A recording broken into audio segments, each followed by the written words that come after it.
Let's see this question.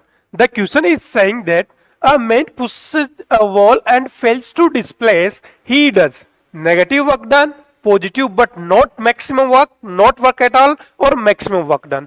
तो हमसे पूछा गया है कि हमारे पास क्या है, एक मैन है जो क्या कर रहा है, try to push the wall, displace करने की कोशिश कर रहा है, but man walls and fails to displace, but वो फेल हो जाता है, मतलब डिस्प्लेसमेंट नहीं हुआ है। तो हमारे पास वर्क डन भी क्या होगा, जीरो। कि अगर हम कंसेप्ट की बात करें तो वर्क डन का कंसेप्ट की बात करें तो क्या पढ़ा था तुमने कंसेप्ट, तो वर्क डन इक्वल टू क्या बोला गया था हमने, work done is said to be done by a force, said to be done by a force, by a force when point of application, point of application, point of application of force, application of force is displaced, force is displaced, displace. Clear.